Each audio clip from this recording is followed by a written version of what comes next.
Alors, très heureux d'échanger avec vous, et c'est toujours un moment difficile d'essayer de faire une synthèse. Vous savez, je pense toujours à la critique d'un auteur anglais à propos de Rousseau. Il disait vos livres sont à la fois originaux et bons. Le problème, c'est que la partie originale n'est pas bonne et la partie bonne n'est pas très originale. Donc, en essayant de synthétiser un petit peu cela, il y a ce que vous avez dit qui est intéressant et puis d'autres éléments que je vais essayer d'ajouter pour élargir un petit peu la perspective. J'aimerais reprendre rapidement 6 points. Le sens du réel, qui est essentiel à la RSE. La personne humaine au cœur de cette question de RSE. Le bien commun, qui est quand même la coordination la réalisation d'œuvres communes. La question du relationnel et du législatif, on en a parlé tout à l'heure et c'est important peut-être de s'y arrêter. La question du sens, bien sûr. Et puis, 6e, l'espérance. Voilà, parce qu'il faut quand même terminer avec une note qui élève les choses. Le sens du réel, on l'a dit tout à l'heure, il est capital. C'est vrai que notre monde a fonctionné quand même énormément sur l'idéologie du progrès. Depuis le XVIIIe siècle, depuis Condorcet en particulier, il avait son fameux tableau des 10 étapes de l'évolution de l'humanité vers le progrès, l'avenir radieux et tout ça, et où on devait éradiquer 2 mots de la race humaine, la méchanceté et la stupidité. C'est pas tout à fait réussi encore, mais enfin, en tout cas je le vois chez moi, c'est pas tout à fait éradiqué. Voilà, on a été marqué par une sorte de sécularisation d'un idéal qui était l'idéal chrétien de l'eschatologie, de la fin. Et finalement, le monde est en progrès perpétuel du bien vers le mieux, Kant aussi l'avait dit, tout en ayant une certaine nuance. Kant se disait, mais est-ce que ça ressemblerait tout de même pas à un médecin au chevet d'un malade incurable? Et le malade, bien sûr, un peu inquiet de son état, demandant au médecin, mais docteur, comment est-ce que je vais?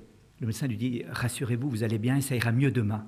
Et Kant conclut en disant, et un jour le malade mourut d'aller mieux. Voilà, donc il y a quelque chose dans l'idéologie du progrès qui nous a en quelque sorte retiré de la réalité, retiré du réalisme. Parce que pour qu'il y ait un progrès, il faut nécessairement voir les choses telles qu'on aimerait les voir et pas telles qu'elles sont réellement. Et donc la RSE exige ce sens du réel, exige de rentrer dans cette réalité. Une petite histoire aussi qui m'a frappé, mais toute ressemblance avec des personnes existantes ou ayant existé est fortuite et n'est pas voulue.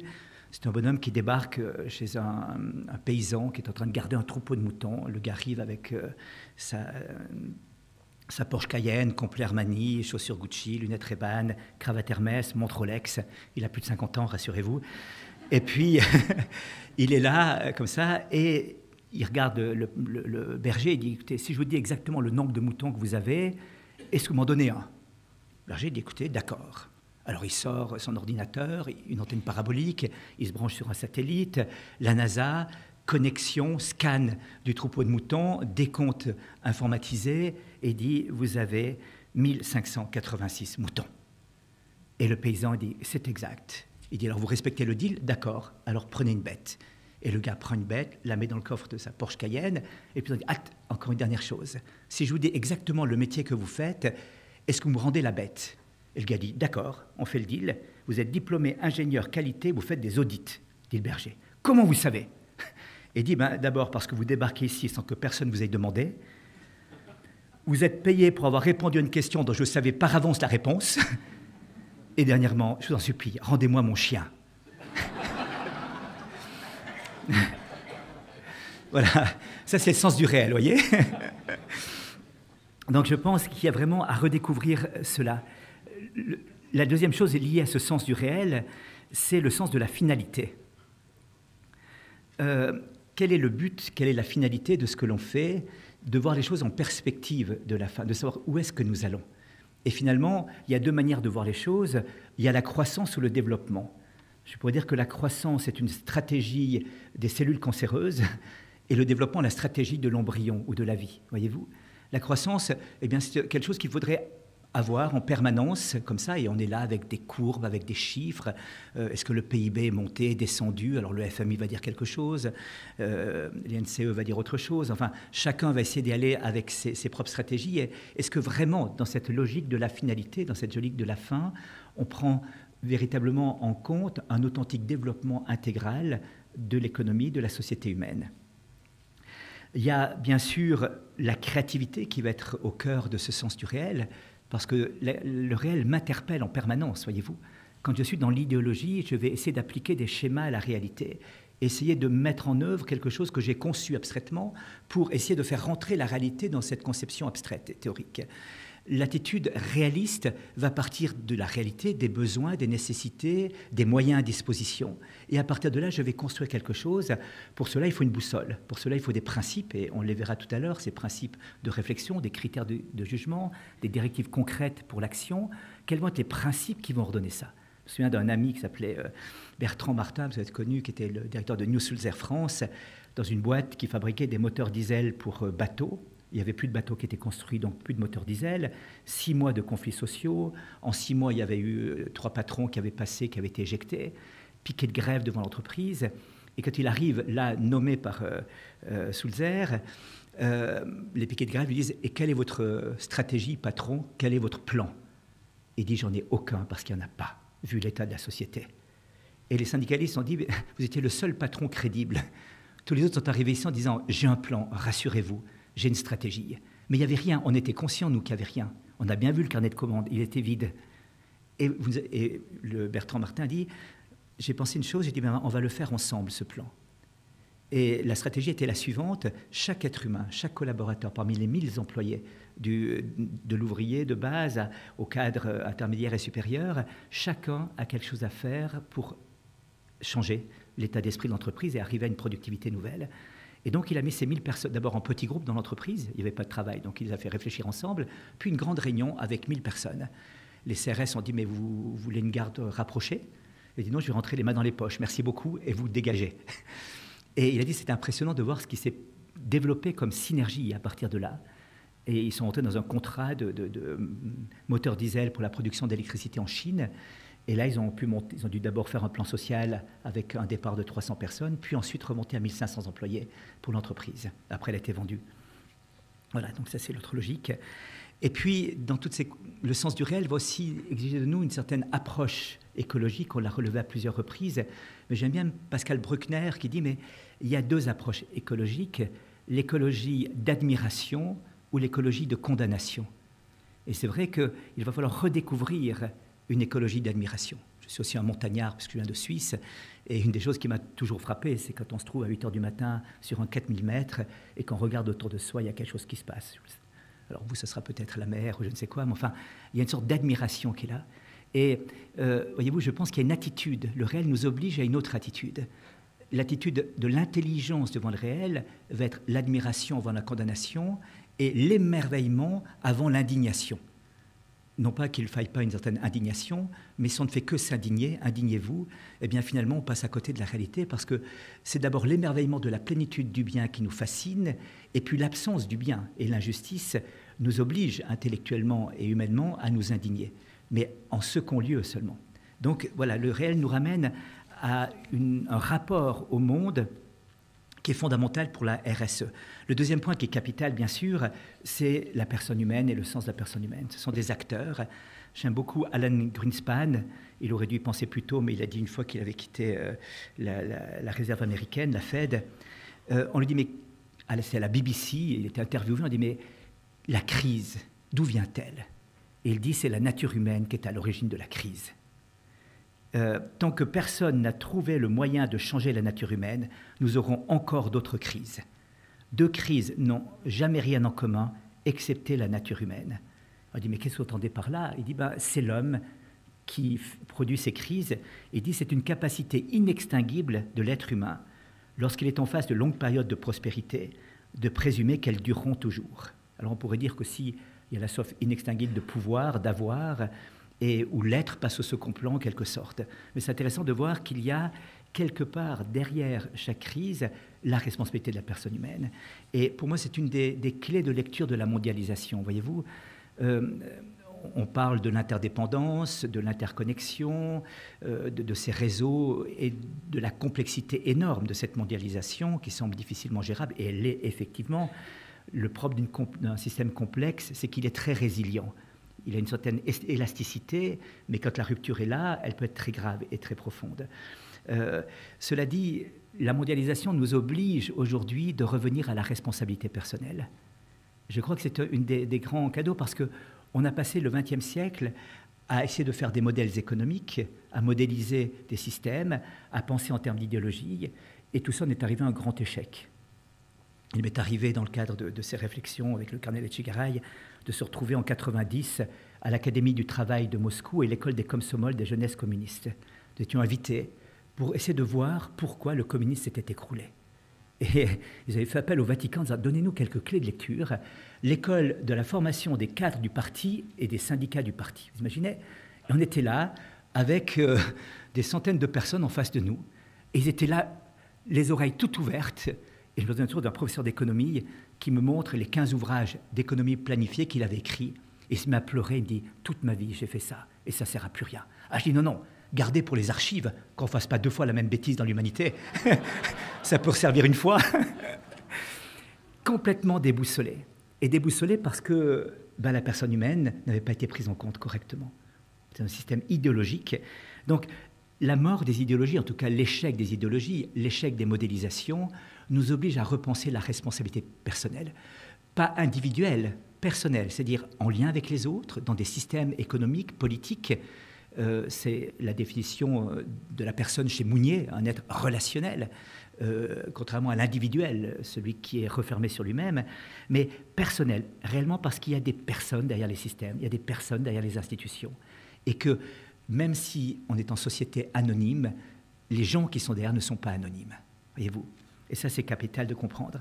Un point qui me paraît, donc derrière la centralité de la personne, il y a ce qu'on a dit tout à l'heure, ce que Éric Roux a rappelé tout à l'heure, la qualification et le comportement, bien sûr. Il y a aussi toute la question de la vulnérabilité.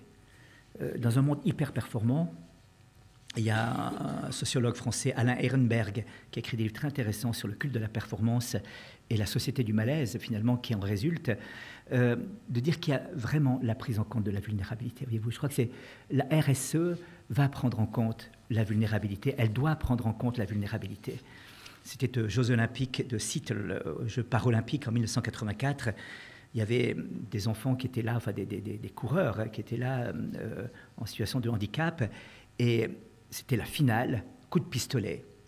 Les personnes se lancent et un jeune qui était sur une piste, qui était atteint du syndrome de Down, chute avant la ligne d'arrivée. Tous les autres s'arrêtent, reviennent en arrière. Aucun n'a franchi la ligne d'arrivée. Ils ont passé 5 minutes à consoler celui qui avait chuté, l'ont pris dans les bras et ont terminé ensemble, bras dessous, la finale du 100 mètres des Jeux Olympiques. Vous voyez, ça c'est une autre logique. Cette logique de la solidarité, cette logique du regard sur l'autre, de la vulnérabilité. Et il y a John Rowling, vous savez, la mère de Harry Potter, qui a donné la conférence inaugurale à Harvard. Et elle dit, c'est un grand challenge pour moi, qui n'ai jamais bien terminé mes études, d'arriver ici pour vous parler à vous, devant ce parterre de gens compétents. Mais elle explique, l'élément le plus important dans ma vie, c'était l'échec. Et elle raconte, je suis devenue libre grâce à l'échec. Elle dit, voilà, je devais réussir, et en fait, je me suis mariée. Mon mariage s'est brisé dans les mois qui ont suivi. Je me suis retrouvée seule avec une petite fille, sans travail, sans rien du tout. J'étais à la limite du homeless, de la personne qui vit sur le trottoir du SDF. Et elle dit, c'est ce que mes parents craignaient le plus pour moi, et ce que je craignais le plus pour moi-même, dit-elle. Et j'étais libérée, dit-elle, parce que ma plus grande peur, c'était réaliser, me trouver dans la plus grande pauvreté, alors que j'étais encore en vie, que j'avais ma fille que j'aimais, et que j'avais de quoi manger. Et elle dit, c'était le point de départ de ma vie, la liberté donnée par l'acceptation de l'échec et de l'épreuve. Et ça fait partie aussi d'un certain réalisme, voyez-vous. Alors, la vulnérabilité appartient à cette question-là. Et c'était Gandhi qui disait « Aucune société ne pourra se fonder s'il n'y a pas la prise en compte du plus vulnérable de ses membres. » Et un ami qui est astrophysicien, Dominique Lambert, rencontrait un jour Yves Coppens, vous savez, le grand paléontologue qui a découvert Lucie. J'ai dit « Mais qu'est-ce qui vous a le plus marqué parmi toutes vos recherches ?» Yves Coppens a eu cette réponse assez étonnante. C'était pas d'avoir découvert Lucie ou d'avoir fait des grands travaux de recherche sur les grottes et tout ça. Il dit « C'est d'avoir découvert des tombes Mésolithique, donc entre le Paléolithique et le Néolithique vers 12 et 9 000 ans en arrière, d'avoir découvert des tombes avec des squelettes de personnes handicapées dedans. Ces personnes étaient handicapées soit de naissance, soit d'accident. Même des personnes qui avaient la mâchoire figée, donc incapables de mâcher. Et dans une époque encore nomade, donc c'était juste avant la sédentarisation, ces personnes avaient été nourries, portées, transportées et enterrées avec la même dignité que les autres. Et il dit, ça pour moi, c'est l'émergence de l'humanité. Ce n'est ni les grottes de Lascaux, ni l'outil, bien évidemment, mais ça on le savait déjà, mais c'est la prise en compte du vulnérable qui est l'émergence de l'humanité. Eh bien, la RSE, c'est ça, voyez-vous, c'est de prendre comme critère absolu l'émergence du plus pauvre. Et le pape François disait récemment, rappelant une phrase biblique, « La pierre qu'ont rejetée les bâtisseurs est devenue la pierre d'angle », dit « Mais quelle est la pierre que rejettent les bâtisseurs aujourd'hui ? C'est le plus vulnérable, c'est l'enfant, c'est la personne âgée, c'est la personne handicapée. » Eh bien, c'est avec ces personnes-là qu'on va bâtir une société humaine. Ce sont eux qui sont les pierres d'angle, rejetées actuellement, et qu'il va falloir reprendre pour placer au centre de la construction de l'humanité. Voilà, donc il y a véritablement cette prise en compte de la vulnérabilité qui est capitale dans cet engagement de la RSE. Il n'y aura, et je crois que c'est d'ailleurs ça le sens même de la RSE, c'est-à-dire, tiens, mais qu'en est-il de ma propre vulnérabilité aussi ? Je donnais une conférence à des chefs d'entreprise au Canada, et c'était le CEO de Adecco Nord-Amérique qui était là et qui avait organisé ça. Et puis, il me disait qu'un jour, dans un conseil d'administration, il dit, voilà, j'ai réussi à faire avec mon DRH les nouvelles normes et le nouveau critère d'engagement des cadres supérieurs. Alors, il monte ça au conseil d'administration, 24 critères. Et son assistante, qui prenait les minutes de la séance, lui dit, pardon, patron, vous correspondez à combien de critères? Vous qui êtes le big boss. Il dit, alors j'ai repris la liste, 5 minutes de silence pendant la séance du CA, et à la fin, j'ai dit 3,5. Alors elle lui dit, vous ne trouvez pas un petit peu gênant que vous exigez de vos collaborateurs de répondre à 24 critères, et vous, le big boss, qu'on aime beaucoup, et vous faites très bien le boulot, vous correspondez à 3,5. Vous n'avez pas repensé vos critères. Bon, laissez tomber le papier, on rediscutera une autre fois. Et donc, reparti dans une autre logique, qu'est-ce que j'attends de mes collaborateurs? Quels sont les critères fondamentaux? Il avait pris des bouquins de gestion humaine, mais ce n'était pas ça qui était essentiel. Voilà. À partir de là aussi, il y a ce que François Pérou disait, le développement d'une économie authentiquement scientifique. François Pérou, le grand économiste qui avait écrit cette somme de l'économie du XXe siècle, alors sur la théorie, ça a pu passer, mais sur la philosophie politique, économique, il y a des choses qui restent. Il disait, n'est pas économique l'acte qui détruit un seul être, n'est pas économique l'acte qui détruit un seul objet, n'est pas économique l'acte qui ignore ou laisse de côté une seule force physique ou intellectuelle. Donc toute exclusion est anti-économique quelque part, elle est idéologique et pas économique.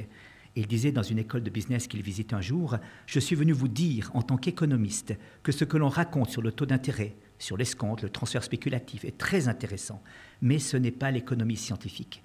L'économie scientifique est celle qui met en valeur la personne humaine, au bénéfice de la personne humaine. » Voilà, je ne vais pas lire toute la citation, mais enfin, aujourd'hui, l'économie scientifique doit avoir pour but la transformation de l'homme par l'homme au moyen des choses comptabilisables.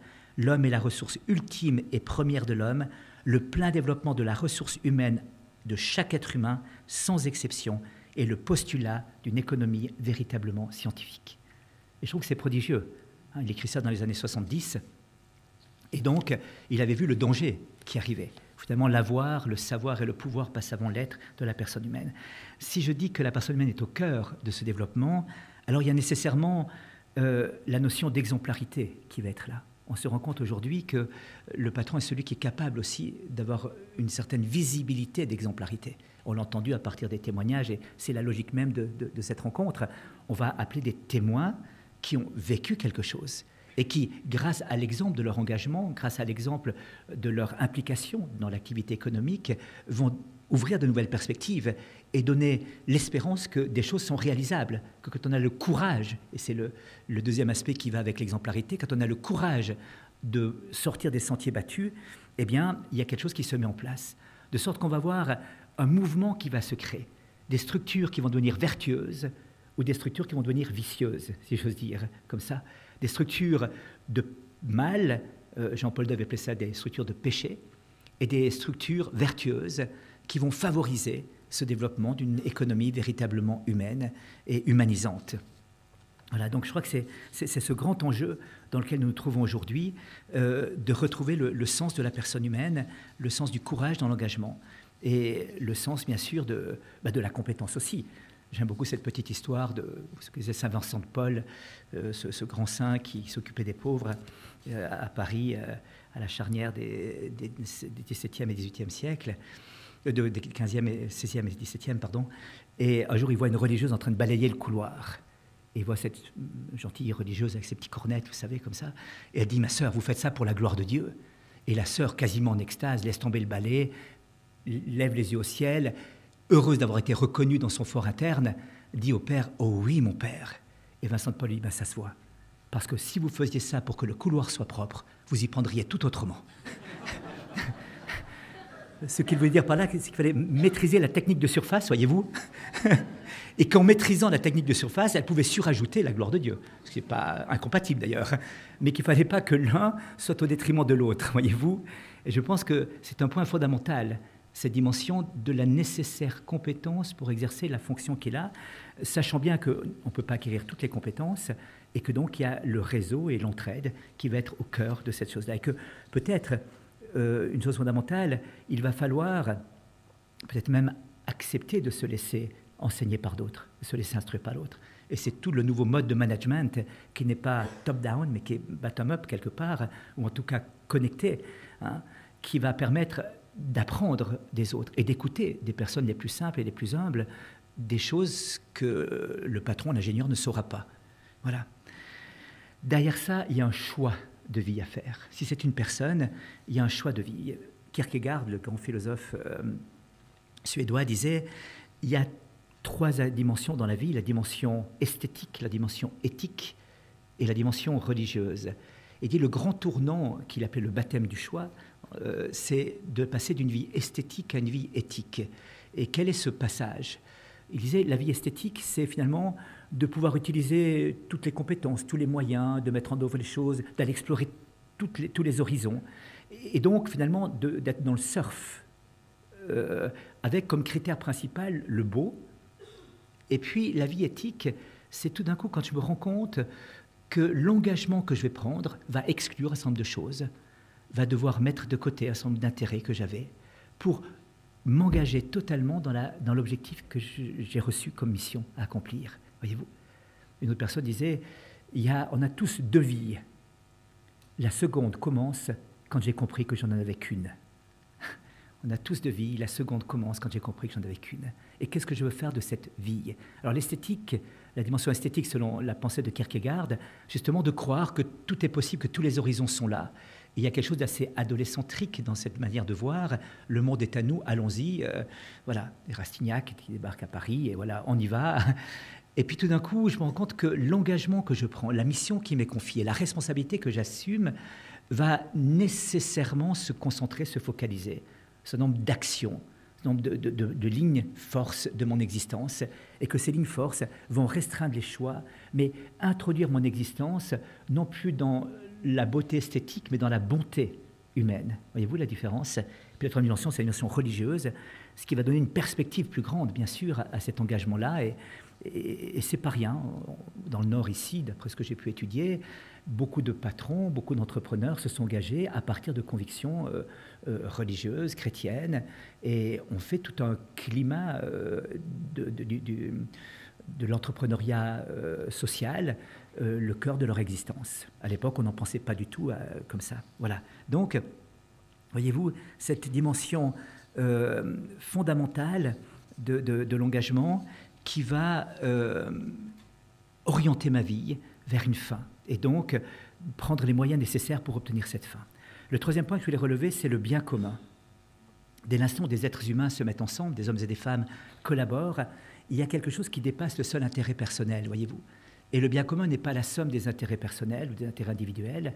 Le bien commun est cette collaboration de personnes à une œuvre commune qui à la fois assume l'intérêt personnel, mais à la fois le dépasse infiniment dans cette œuvre commune à accomplir. Et là, je crois qu'il y a vraiment une réflexion à faire sur le bien commun. Dès qu'il y a des personnes qui sont réunies, une entreprise, une communauté humaine, une famille déjà, eh bien, il y a un bien commun à défendre. Il y a une œuvre commune à accomplir. Et cette œuvre commune, elle exige véritablement l'engagement de tous autour d'objectifs, autour d'une finalité. Et je crois que c'est un état d'esprit. Dans la RSE, c'est peut-être une des caractéristiques principales, et Emmanuel l'a relevé tout à l'heure, hein, de dire, mais les gens disent, tiens, notre travail a du sens. Alors je lisais récemment qu'il y a une école de business ici en France qui a fait un sondage auprès des jeunes issus de l'école, et puis des entretiens d'embauche, et 6 jeunes sur 7, quand ils ont terminé leur entretien d'embauche, on dit, vous avez quelque chose à demander. Eh bien, 6 jeunes sur 7 disent, qu'est-ce que vous faites socialement dans l'entreprise?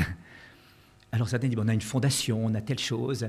Alors il y a parfois cette dimension sociale qui est surajoutée, qui est comme un appendice extérieur à l'entreprise. On met une partie des bénéfices dans une fondation, ce qui est très bien d'ailleurs, hein, et cette fondation a un but humanitaire, social, comme ça, qui peut être dans le cadre de l'orientation d'entreprise ou autre chose. Mais finalement, comment est-ce que j'introduis dans l'entreprise elle-même cette dimension sociale? Ça, c'est la RSE, voyez-vous.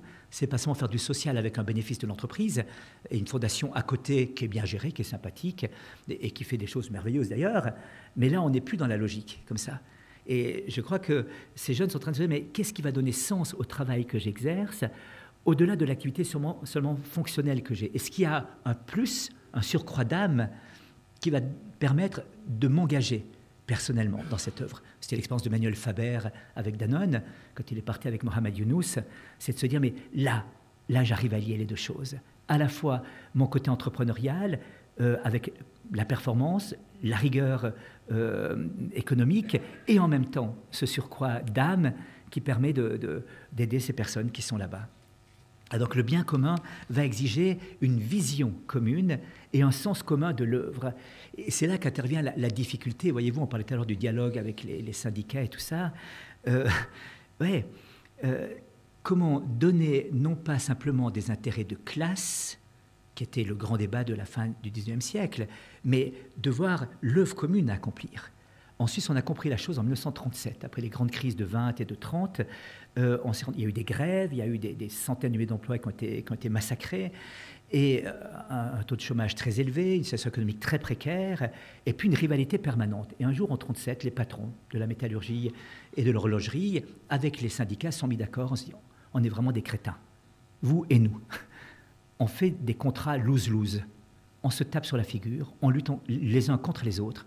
Et on y perd tous parce que l'entreprise ne fait plus de bénéfices, l'entreprise n'est plus performante, on en sort non pas sans laisser des plumes et des souffrances relationnelles graves, et donc on est tous en train de perdre. Est-ce qu'on ne pourrait pas se mettre autour de la table et puis discuter et faire en sorte qu'aucun problème ne soit pas discuté et ne soit pas résolu dans la discussion? Ce qu'on appelle la paix du travail en Suisse, de sorte qu'on a 1-2 grèves par année, dans des cas extrêmes, en grande crise, 3 grèves éventuellement. Et vous voyez, c'est la logique du win-win. Tout le monde a gagné. On peut imaginer une entreprise, par exemple, où des gens font la grève 15 jours et vous avez 500 millions de pertes, je dis au hasard, hein, un truc comme ça. On se dit, mais qui a gagné dans l'affaire? Qui a gagné dans l'affaire? Est-ce qu'il n'y a pas une autre manière de voir dans cette logique? On a compris que le win-win l'emporte sur le lose-lose, ou dans la conflictualité, comme ça. Est-ce qu'il n'y a pas une autre manière de voir les choses? Voilà. Et puis, cette logique du bien commun implique aussi une certaine hiérarchie qu'on appelle la subsidiarité. Et l'atrophie de l'état de providence, ou de l'état d'assistance, ou de l'état du bien-être, de l'état protecteur, empêche en quelque sorte ce développement du bien commun qui passe nécessairement par la responsabilité personnelle d'abord. Non pas pour exclure le rôle de l'État, vous le comprenez bien, mais ordonner les différentes activités des acteurs du bien commun. Les acteurs personnels, la famille, les acteurs entrepreneuriaux, les acteurs sociétaux, et puis finalement l'État qui va coordonner ces différentes choses. Voilà, donc troisième point, le bien commun. 4e point, la relation législative et le relationnel. On disait tout à l'heure, quelqu'un avait soulevé la question, mais est-ce qu'il ne faudrait pas, on a le code du travail, il ne faudrait pas un code des relations?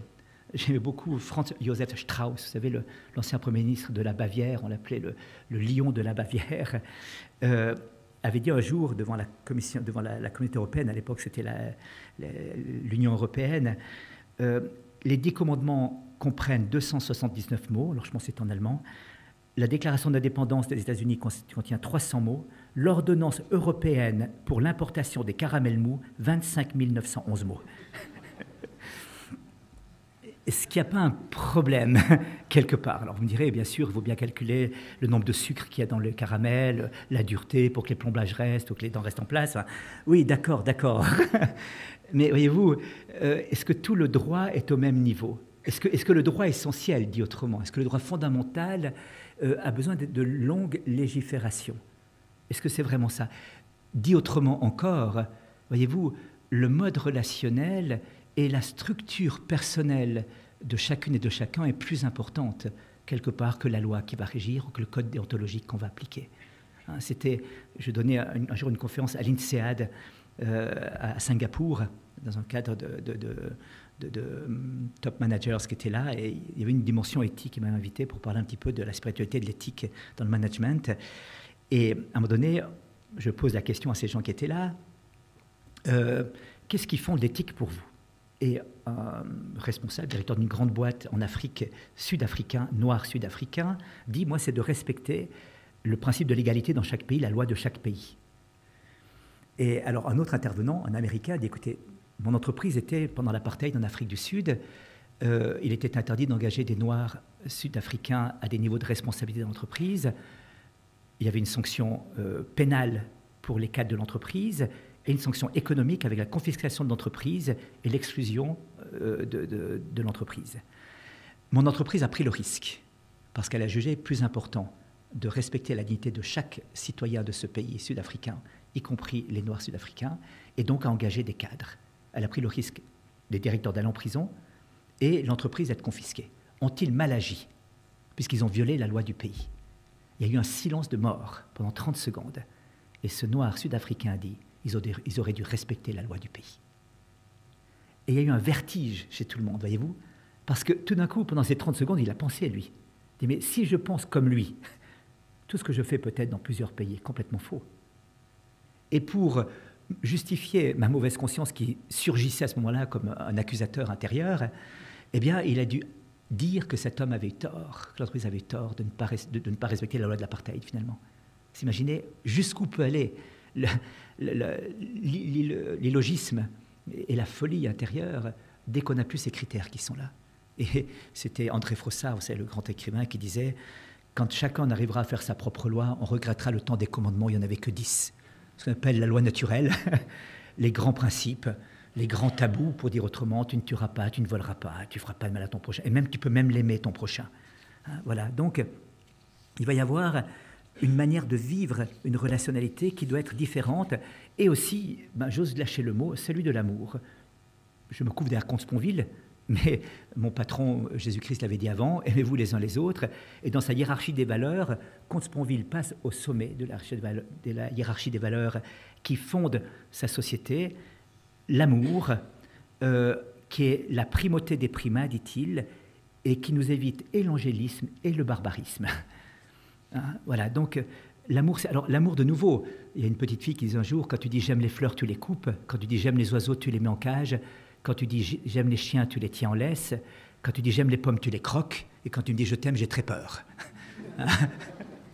Voilà, c'est vrai. Ou dit autrement, dans la logique de Pareto, de l'optimum de Pareto, voudriez-vous que nous établissions l'association volontaire d'un homme et d'une femme pour exploiter nos différences et nos similitudes en maximisant conjointement nos ressources de plein temps par l'intermédiaire d'un contrat de mariage pour obtenir un bien-être supérieur à ce que nous pourrions produire chacun séparément?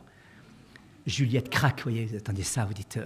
ou dans la logique biologiste, le néocortex qui fabrique mon moi est excité jusqu'en sa zone de Broca par les stimuli nerveux causés par cet agrégat d'atomes anthropoïdes que par communauté on appelle toi, Juliette.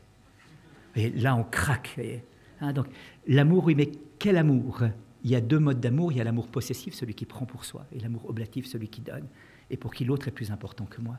Eh bien, on ne va pas rentrer dans cette logique-là sans ultimement avoir cette dynamique extatique, si j'ose dire, oblative, où l'autre est important pour moi.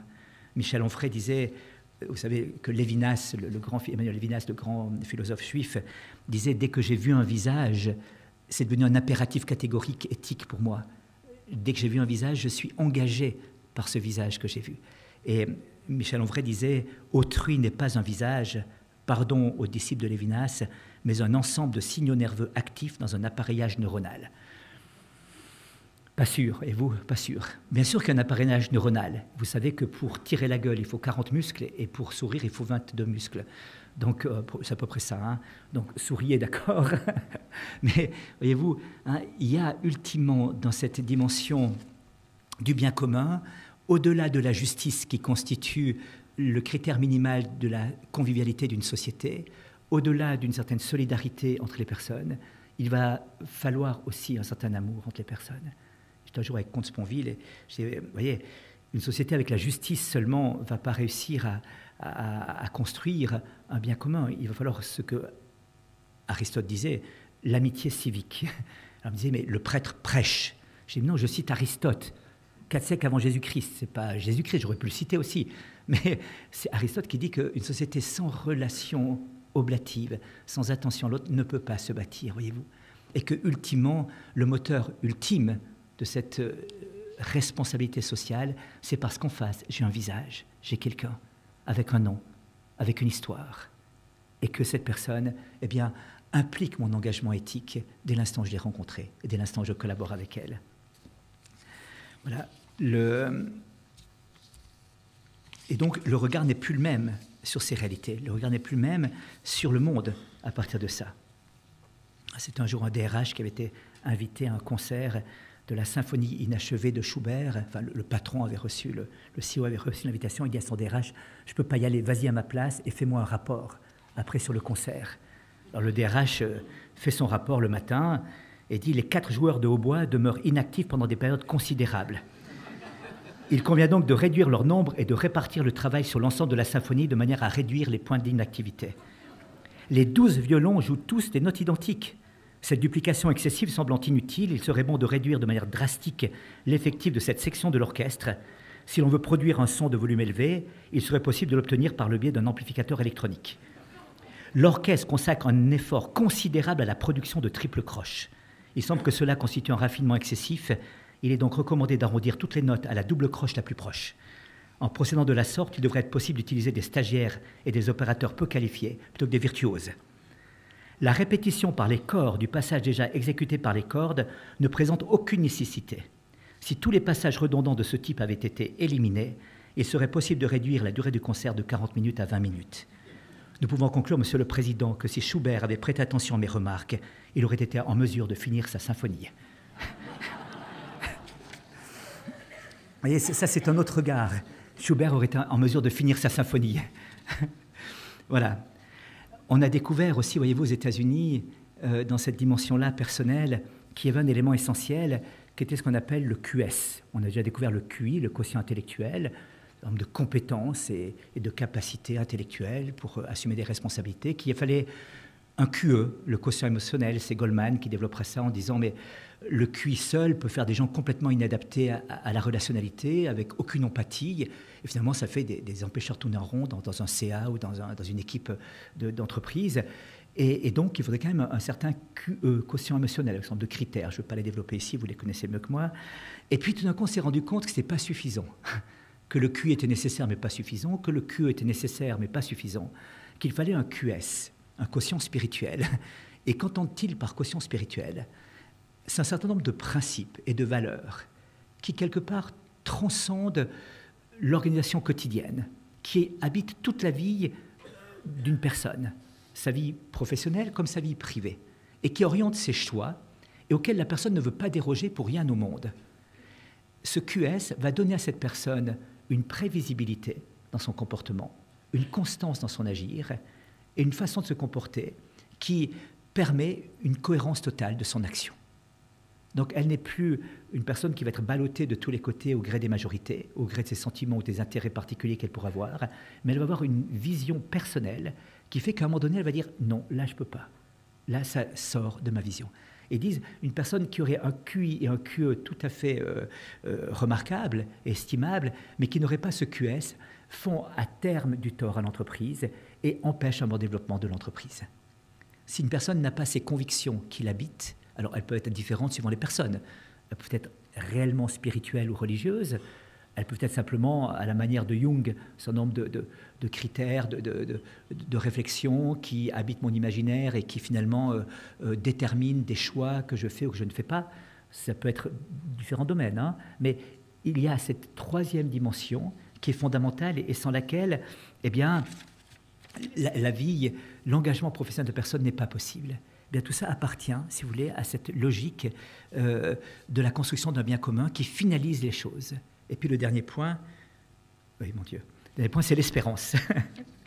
L'espérance dans tout ça, voilà, je crois que si on repart de la personne humaine, si on repart d'une personne humaine avec des convictions et une vision, si on repart d'une personne humaine au service d'un bien commun, de l'entreprise, de sa famille, de l'entreprise, d'une société locale, régionale, nationale et internationale maintenant, puisque c'est cette vision de la famille humaine tout entière qu'il faut avoir toujours en perspective, eh bien, il y a vraiment quelque chose qui peut repartir. Non pas à partir d'un schéma idéologique que l'on voudrait appliquer sur la réalité pour transformer ce monde, mais à partir du réalisme fondamental qui permet, dans le réel, de façonner ce monde avec ses critères de réflexion, ses principes de jugement. La centralité de la personne humaine, la compétence nécessaire, l'engagement et le courage, la vision, la finalité, le QS. Et donc, on va pouvoir aussi avoir cette audace d'entreprendre. C'est Mark Twain qui disait, vous savez, tout le monde pensait que c'était impossible, quelqu'un ne le savait pas, il l'entreprit. Voilà, on dit n'allez pas là, c'est pas possible, ça passera pas. Et quand on se rend compte, les sociétés innovantes, les sociétés qui se sont lancées audacieusement dans le RSE, eh bien ces sociétés qui ont véritablement osé défricher des champs qui étaient en friche, osé défricher des lieux qui n'étaient encore pas fréquentés, et osé s'engager sur des chemins où on les a pris pour des fous au départ. Et je crois qu'il faut cette folie-là, voyez-vous, certaine folie pour entrer dans cette logique de changement de société. Je veux dire, on n'a plus le choix. On est vraiment dans une crise qui est profonde. Et ça, c'est du réalisme aussi. Ce n'est pas du pessimisme, c'est du réalisme, de se dire que la crise est profonde, on l'a relevé tout à l'heure, elle est économique, elle est politique, elle est sociétale, elle concerne tous les niveaux et elle est très personnelle. Notre communauté accueille des jeunes qui ont passé par la drogue, l'alcool, la dépression, la violence, et tous les jours, je vois le drame de ces personnes. Tous les jours, je les touche, tous les jours, je vis avec eux, et je vois ce que ça veut dire, les laisser pour compte. Avec leurs responsabilités aussi personnelles, hein, je peux vous dire. Il y a aussi leur orgueil, leur égoïsme, un jour, un jeune vient me dire, 2 heures du matin, il vient frapper à ma chambre, donc la drogue, trafic de drogue, depuis l'âge de 12 ans et demi, il n'a jamais été à l'école, enfin, depuis 12 ans et demi, il avait quitté, puis avant, il n'avait pas grand-chose non plus.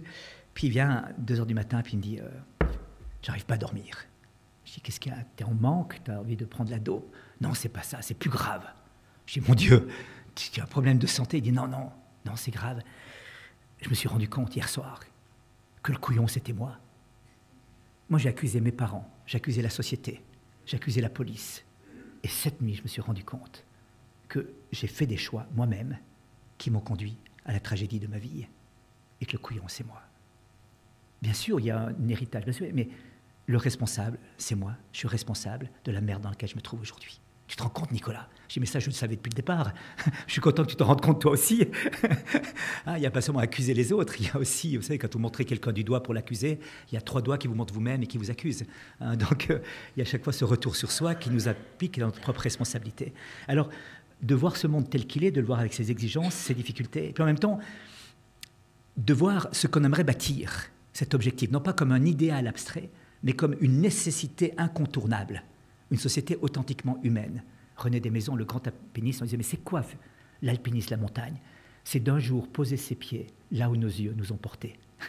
Un jour poser ses pieds là où nos yeux nous ont portés. Cette société humaine que nous voulons, cette société de solidarité, cette société de plein développement de la ressource humaine de chaque personne et de toutes les personnes, eh bien, est l'objectif incontournable qui seul satisfait le cœur et conduit au bonheur et seul permettra aux hommes et aux femmes de notre société de vivre ensemble de manière correcte et juste. Eh bien ça, c'est un devoir, c'est pas un idéalisme, c'est un devoir, mais pas à partir d'une théorie, mais à partir de l'existence. Voilà. Et donc, mon dernier point, ce sera une petite histoire encore pour vous dire combien l'espérance est grande, parce que s'il s'agissait de changer le système, j'ai peu d'espérance. S'il s'agit de transformer autrement le monde, j'ai une grande espérance. Et comment le faire? Eh bien, c'est par cette parabole que je vais conclure. C'est un père qui lisait son journal un jour et sa petite fille vient lui poser des questions. Dis papa, pourquoi est-ce qu'il pleut? Dis papa, pourquoi est-ce que les chats courent après les souris? Dis papa, pourquoi est-ce que les oiseaux chantent? Et le père, un peu exacerbé, déchire une page du journal sur laquelle se trouvait une carte du monde, déchire la carte du monde en petits morceaux, la pose par terre et dit à sa fille, écoute, on fait un deal les deux. Toi, tu refais le Pulse, moi je finis de lire le journal, et quand on a fini, ben moi je viens jouer avec toi. Un moment, t'es d'accord? Ouais, super papa, très bien. Alors le père se met dans la lecture du journal, voit sa fille en train de prendre ses bouts de journaux, et se dit, une carte du monde en noir et blanc, c'est tout gris, pendant 3/4 d'heure, j'ai la paix. Et alors, 10 minutes après, la petite fille vient, elle dit, dis papa, j'ai une question. Je dis, bah, on a fait un deal, tu finis le Pulse, moi je finis le journal, et après on joue. Ouais, mais j'ai fini le Pulse. Et je dis, mais c'est pas possible, comment tu as fait? Et la fille dit, mais derrière la carte du monde, il y avait la photo d'un monsieur. J'ai refait le monsieur, et j'ai refait le monde. Et voyez-vous, c'est ça, je crois. Cette RSE est en fait une question de personnes engagées, de personnes responsables, de personnes courageuses, de personnes qui osent et qui mouillent la chemise et qui risquent leur vie, si j'ose dire, pour cette nouvelle forme d'entreprise, non pas pour faire bien sur un CV, mais parce que c'est l'avenir de l'humanité qui est en cause. Et par conséquent, en étant transformés eux-mêmes, transforment leurs collaborateurs et le monde. Merci.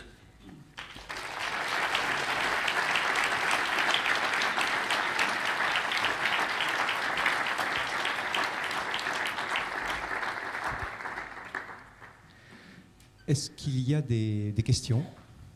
On a quelques minutes, donc ceux qui souhaitent poser des questions peuvent le faire. La première question est toujours la plus difficile, donc je sais bien qu'elle ne vient pas spontanément, mais...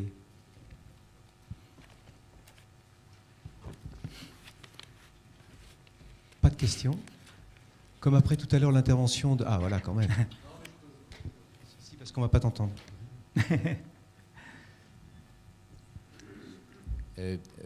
Quand Pierre Collignon vous a présenté en disant que vous aviez fait une intervention à l'université du MEDEF, est-ce que c'est ce style d'intervention que vous avez faite? Et si oui, quelles ont pu être les réactions? Alors c'était en débat, donc on est parti de questions et chaque fois je repartais sur le témoignage. Ouais, c'est mon style, hein, c'est ma façon de voir les choses, et donc je me gêne pas trop. Et j'étais même à l'école de commerce de Dijon après, devant tous les masters et bachelors. Alors il y avait un serial entrepreneur qui était là, qui expliquait comment il avait créé plusieurs entreprises. Puis il y avait moi qui expliquais comment j'avais été un serial loser. Enfin, j'étais un pauvre moine avec des sandales. Et j'étais très touché parce que finalement, à la fin, il y avait une trentaine de jeunes qui sont venus parler comme ça, spontanément, alors que c'était moins nombreux de l'autre côté, si vous voulez. Et j'étais frappé de voir que ces questions-là les intéressaient profondément. Et je crois que c'est ça qu'il faut dire. La première fois que j'ai donné une conférence à des chefs d'entreprise, il y avait le directeur d'une grande banque qui était là, et puis on a sympathisé au repas qui précédait la conférence. Et puis, je dis, mais qu'est-ce que je vais raconter à vous qui êtes vraiment d'un niveau quand même professionnel et de compétences. Puis il dit, mais c'était le petit-fils de Paul Claudel, pour te dire. Il disait, mon grand-père disait toujours qu'il faut parler au cœur, à l'enfant qui est dans le cœur de chacun, parce que c'est de là que rejaillit tout le sens de la vie et toute l'importance de l'existence. Alors il faut parler comme ça. Et voilà, donc je crois que c'est ce langage-là qui est nécessaire pour rejoindre un petit peu l'humanité des personnes que je rencontre. Ouais, je ne pourrais pas dire autre chose. Je peux faire des théories si vous voulez. Hein. D'abord, ça n'intéresserait personne, vous êtes plus compétent que moi en théorie. Mais de refaire... Et d'abord, je n'y crois pas. Donc, je ne vais pas parler de choses auxquelles je ne crois pas. Ça peut faire bien, mais je n'y crois pas. Mais je crois, par contre, profondément à chaque personne humaine, à chacune et chacun d'entre vous. J'ai vu des miracles chez des jeunes complètement cassés. On a accueilli une fille qui a fait 5 ans d'héroïne, complètement cassée. Et elle termine son doctorat en philosophie aujourd'hui. Une autre qui avait fait 3 ans de drogue, tentative de suicide, batte de baseball contre les flics et tout, qui termine son master, qui vient de terminer, qui a terminé son master en Sciences Po. Vous voyez, j'ai vu des miracles, mais à partir de ce germe de vie qui est en chacun et chacune d'entre nous. J'ai vu des patrons très importants qui n'avaient pas cette humanité. Finalement, ça réussissait dans leur business model, mais enfin, ça n'allait pas très loin et il y avait beaucoup de tensions et beaucoup d'absentéisme. Puis j'ai eu des patrons qui ont mouillé la chemise et qui sont allés. J'ai un ami patron qui est une entreprise de machines-outils en Suisse. Et à la crise de 2008, 40% du carnet de commandes qui diminue. Donc il essaye de placer les gens à l'extérieur, de trouver des choses. Et puis à un moment donné, il faut arriver quand même à un plan social. Donc d'abord, tous les cadres se réunissent et disent, voilà, moi j'ai décidé de réduire mon salaire. Tous les cadres disent, on est avec toi, on fait un fonds commun pour les ouvriers qui vont en risque de perdre leur travail. Et donc, ils ont fait un fonds commun. Et comme l'argent, enfin, le salaire fait partie du contrat de travail légal et signé, il a dû faire signer tous les contrats de travail pour que la dimension économique, financière soit inclue dedans. Et puis ensuite, il y a eu les négociations avec les syndicats. Et il y a eu tout un système. Et à la fin des négociations, les syndicats viennent dire, lui, il dit, écoutez, on vous invite à manger ce soir. Il dit, non, c'est moi qui vous invite. Non, on refuse. On refuse. C'est nous qui vous invitons. Il dit, non, mais écoutez, enfin, non, enfin, je suis très touché, mais enfin, non, on n'a jamais vécu des choses comme ça. On voulait vous dire merci. Alors, ce n'est pas tout à fait la même logique qu'en France, je vous ai dit, au niveau des syndicats. Pas tout à fait. Mais ça peut exister aussi. On peut faire surgir au cœur de personnes, et j'en ai connu des syndicalistes comme ça, qui sont capables de comprendre autre chose, de voir autre chose. Et cette réforme-là, elle va passer par l'humanité aussi du patron, qui va dire, mais voilà, on n'est pas dans une logique de conflictualité, on est dans une logique de dialogue, et essayons de voir le bien commun de l'entreprise maintenant, et pas seulement nos intérêts divergents. Bien sûr qu'on a un point de vue très différent. Vous partez de là, moi de là. Mais en même temps, il faut qu'on arrive à converger vers une vision commune de l'entreprise et que cette vision commune du bien commun va nous permettre ensuite de dialoguer. Donc, chaque fois, ce sont des personnes derrière. Vous voyez, chaque fois, il y a des êtres humains. Et si on ne va pas toucher cette profondeur de l'être humain, il n'y a rien qui sera possible. Et j'ai eu l'occasion de travailler chez Mère Teresa à Calcutta pendant plus de 12 mois. Là-bas, j'ai côtoyé Mère Teresa. C'était sa logique avec chacun. Elle avait des grandes personnalités qui étaient là. J'étais là-bas lorsque Mohamed Ali était venu la visiter, le grand boxeur. Alors elle a pris, c'était pas tout à fait la même taille. Alors elle était là, puis elle lui tapait dans le dos. Alors mon petit Mohamed,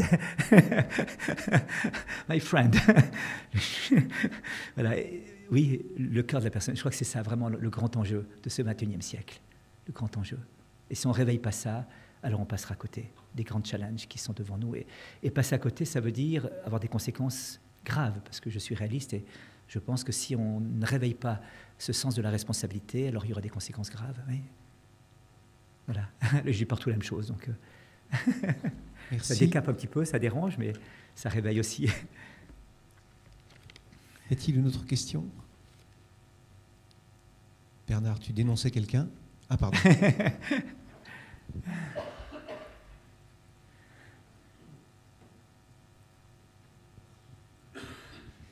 Je voulais vous remercier pour cet exposé et surtout pour la place que vous donnez à l'homme dans l'entreprise et à tous les hommes dans l'entreprise et à l'attention que l'on doit porter, manager ou non, à chacun dans l'entreprise. Et ma question, c'était au-delà des aspects économiques et de ce qu'on pouvait développer dans les entreprises, c'est est-ce que dans les entreprises où le RSE a été mis en place, il y a au niveau de la qualité de vie des gens moins de burn-out, moins de risques psychosociaux? Alors écoutez, je n'ai pas les chiffres ici. J'avais travaillé cette question il y a une année et demie en arrière. Oui, on voit véritablement une différence dans le bien-être des personnes, dans la diminution de l'absentéisme, dans les drames personnels. Il y a véritablement une sorte de communauté humaine qui se crée et qui, c'était Tönnies, un des grands sociologues allemands, qui avait parlé de la Gesellschaft, c'est-à-dire de la communauté ordonnée par une loi humaine, et puis la Gemeinschaft, la communauté où le tissu relationnel des personnes entre elles forme une nouvelle réalité.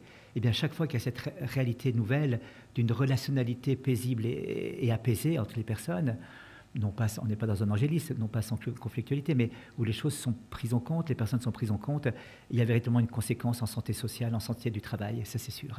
Ça, c'est sûr. Et dans des entreprises où ces questions ne sont pas mises cette RSE n'est pas mise en place, cette considération de la personne n'est pas prise en compte, eh bien, il y a des problèmes de santé du travail énormes, énormes. Et on l'a vu, ça a défrayé la chronique il y a quelques années en arrière. C'est vraiment des problèmes. Je crois qu'il y a des statistiques aujourd'hui, mais je n'étais pas avec moi ici, mais je l'avais vu, vraiment importantes et avec des différences notables entre la prise en compte des personnes ou la non prise en compte des personnes. Oui. Moi, c'est Joël Guérin. Je suis venu ici tout à fait par hasard. J'ai vu l'article dans la presse. Je suis rentré. Alors, je pense qu'on va appeler ça la providence. Puisqu'en fait, moi, je suis demandeur d'emploi.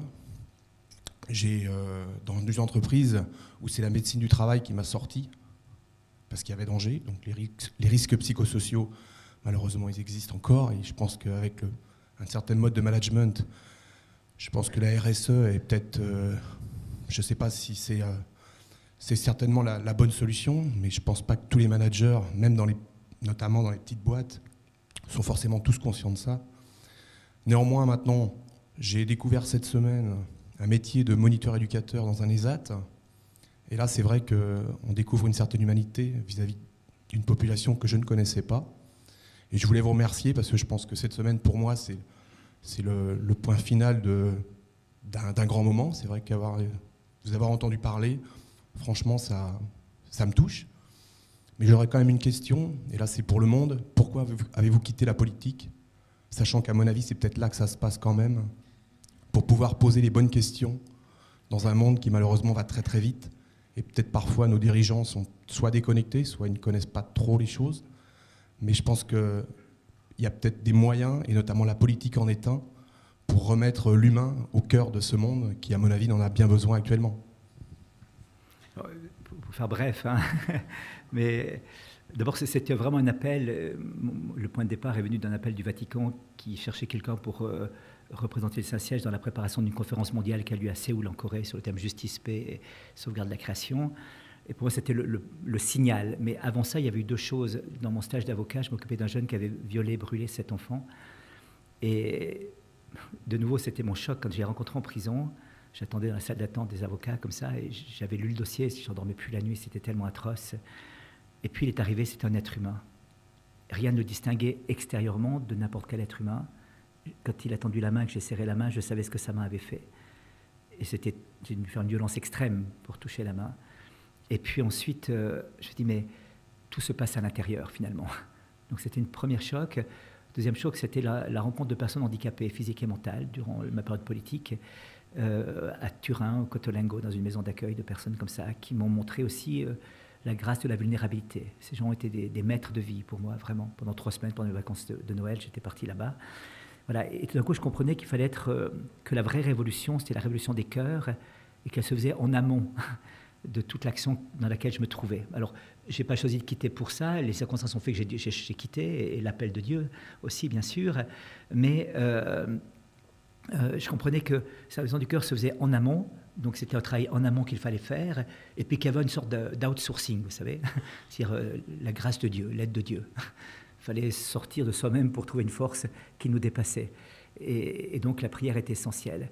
Alors, cela dit, tous mes anciens amis qui au début m'ont pris un petit peu pour un fou, sont revenus me trouver. Et donc, j'ai des amis qui sont engagés à des niveaux de responsabilité en politique, en économie, au niveau ministériel, au niveau députation, Sénat et tout, enfin en Suisse, mais quelques-uns aussi en France. Et donc finalement, j'allais dire, j'ai presque plus d'influence maintenant que j'aurais pu en avoir sur place. Je ne suis plus un concurrent politique, donc je suis complètement neutre et non dangereux pour eux, parce que quand même on a tous un peu d'ambition, et quand personne sera à côté de soi, il peut être un ami, mais c'est quand même un concurrent, vous voyez ce que je veux dire. Donc il y a quand même ce problème qui est là. Là, il n'y a aucun risque de ce côté-là, et du coup, il y a une confiance, il y a des échanges, il y a toute une relationnalité qui s'est mise autour, et puis il y a des choses qui se passent assez surprenantes, si j'ose dire. J'ai vu des prises de position, et je ne me gêne pas de leur dire aussi, hein. J'ai envoyé un SMS, j'ai envoyé un mail, je téléphone, je dis écoute, sur ce point-là, vraiment, où là, vraiment, tu t'es planté, quoi, c'est nul ton truc. Vraiment, pas fier de toi. Peut faire mieux, vraiment. Voilà, donc cette place que j'ai maintenant me laisse une immense liberté, tout en ayant encore ce réseau qui est là. Voilà, donc c'est une autre manière d'agir aussi sur les cœurs. Merci Nicolas. Peut-être une dernière question, parce que Nicolas prend l'avion tout à l'heure, puisqu'il est venu de Suisse, et donc je ne voudrais pas qu'il le rate. Hein.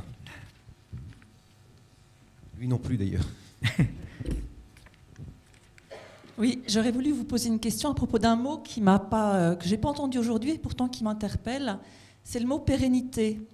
C'est vrai que les chefs d'entreprise n'ont d'autre vocation quand même que d'assurer la pérennité de leurs entreprises. En tout cas, c'est leur souhait.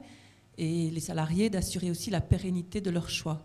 Alors, qu'est-ce que vous pourriez nous dire, vous, sur la pérennité, sachant que pour tout humain que nous sommes, nous ne connaissons ni le jour ni l'heure, et que nous sommes finalement confrontés aussi à cette non-pérennité. L'obsolescence programmée des entreprises et tout ça. Non, c'est vrai qu'on s'inscrit dans un temps. Notre histoire s'inscrit dans un temps, dans une histoire. Alors, on sait que ce temps passe, on sait que l'éternité n'est pas d'ici, mais qu'elle est ailleurs. Et en même temps, il y a une conscience qui exige de faire les choses dans la durée, non pas dans le court terme.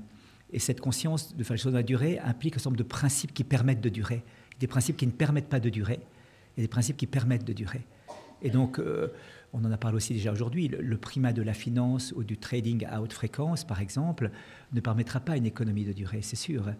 On arrivera véritablement, on arrive maintenant à 95% de la vitesse de la lumière pour le trading à haute fréquence. Vous savez qu'on a mis un câble entre New York et Londres qui permet de gagner 5 millisecondes dans le trading à haute fréquence. Et c'est absolument extraordinaire. Vous imaginez, le monde va changer, vous en gagnez 5 millisecondes. Oh, mais vraiment, c'est extraordinaire. Et sur l'économie réelle, c'est un impact génial. Alors, je pense qu'il y a cette perspective-là, tout en sachant que l'éternité n'est pas de ce monde, que les choses peuvent changer. On parlait ce matin aussi que la révolution de l'électricité ne s'est pas faite par l'amélioration des bougies. Donc il y a aussi des contextes et des choses qui vont disparaître et d'autres qui vont naître. Mais il y a cette pérennité de la qualité de l'engagement des personnes, cette pérennité de la prise en compte des personnes qui peuvent mouvoir dans différents cadres institutionnels, mais qui néanmoins vont durer dans le temps. Et ce qui permet de durer, ce sont ces valeurs fondamentales qui construisent un monde dans la pérennité, justement, pour les générations futures. La crise écologique nous a fait prendre conscience de ce principe à la fois de précaution, de responsabilité, suivant chez qui on va chercher la source, qui, justement, est la prise en compte des générations futures. C'est la première fois qu'on se réinscrit dans une histoire, dans une prospective. Et cette prospective concerne l'agir de chacune et de chacun d'entre nous, voyez-vous. Alors c'est dans ce sens-là que je parlais d'une pérennité, non pas dans les institutions elles-mêmes, dans la logique avec laquelle on va agir, qui permettra aux institutions, celles-ci ou d'autres, de perdurer, et puis à l'humanité surtout de se construire vers le bien commun.